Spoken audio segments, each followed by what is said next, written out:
معزز سامعین، آپ حضرات کے سامنے ایک ایسی حکایت پیش کی جاتی ہے جس کا ظاہر کچھ اور ہے اور باطن کچھ اور۔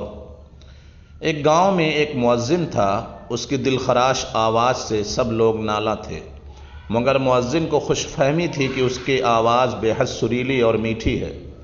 جب وہ اذان دیتا، سننے والے اپنا سر تھام لیتے، معصوم بچے اپنی ماؤں سے لپٹ جاتے، راہگیر کانوں میں انگلیاں دے لیتے، غرض مرد عورت بوڑھے جوان اور بچے اس کی کرخت آواز سے پریشان ہو جاتے تھے۔ اہل محلہ نے بارہا اسے نرمی سے سمجھایا کہ تیری آواز اس قابل نہیں کہ تو اذان دے، ایسی بھیانک آواز سے اذان دینا شریعت میں منع کیا گیا ہے۔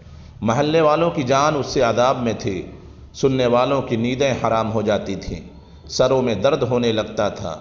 آخر تنگ آ کر سب نے صلاح و مشورہ کیا کہ کسی طریقے سے اسے مسجد سے فارغ کرنا چاہیے۔ سب نے دل کھول کر مؤذن صاحب کی مالی خدمت کی اور عرض کرنے لگے، ہم آپ کے لحن داؤدی سے بہت مستفیض ہوئے، آپ نے بہت خدمت کی، اب کچھ عرصہ آرام کیجیے۔ ایک قافلہ مکہ معظمہ جا رہا تھا۔ مؤذن صاحب حج کی سعادت حاصل کرنے کے لیے اس قافلے میں شامل ہو گئے۔ سفر کی پہلی منزل میں قافلہ ایک ایسی بستی کے قریب جا کر رکا جس میں زیادہ آبادی کافروں کی تھی۔ عشاء کی نماز کا وقت ہوا تو اس مؤذن نے اللہ کا نام لے کر اذان دینی شروع کر دی۔ آواز ایسی کرخت نکالی کہ قبروں سے مردے بھی اٹھ کھڑے ہو جاتے۔ قافلے والے ڈرنے لگے کہ کہیں کوئی فتنہ نہ برپا ہو جائے۔ تھوڑی دیر بعد ایک کافر ہاتھ میں شمع لیے مٹھائی اور قیمتی جوڑا کپڑوں کا لے کر آیا اور قافلے کے اندر آتے ہی پوچھنے لگا، وہ مؤذن کہاں ہے جس کی آواز سے ہمیں حیات نو ملی؟ قافلے والوں کو اس کی یہ بات سن کر حیرت ہوئی۔ کافر مسکرا کر کہنے لگا، میں شکریہ ادا کرنے حاضر ہوا ہوں۔ کافر کہنے لگا، میری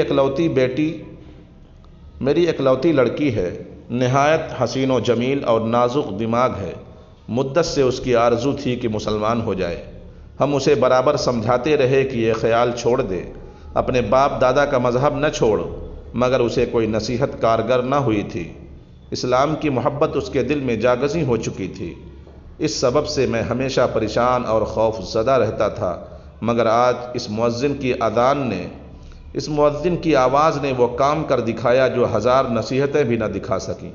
لڑکی نے مؤذن صاحب کی آواز سن کر پوچھا، یہ مکروہ آواز کیسی ہے جو کانوں میں آ رہی ہے اور دماغ پر ہتھوڑے کی طرح بج رہی ہے؟ اس کی ماں نے جواب دیا، یہ اذان کی آواز ہے، مسلمانوں میں نماز کی اطلاع دینے کا یہی طریقہ مقرر ہے۔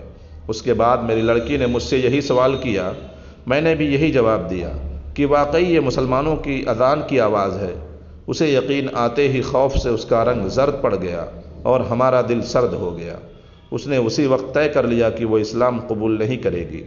ہم تشویش و عذاب سے چھوٹ گئے، ہمیں واقعی اس کی آواز سے راحت پہنچی۔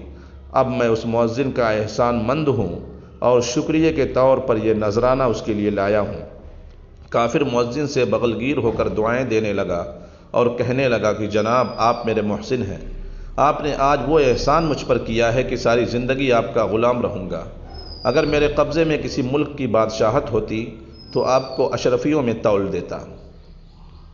آواز حق بلند کرنا یعنی تبلیغ دین کے لیے بھی مناسب لوگوں کا انتخاب ہونا چاہیے۔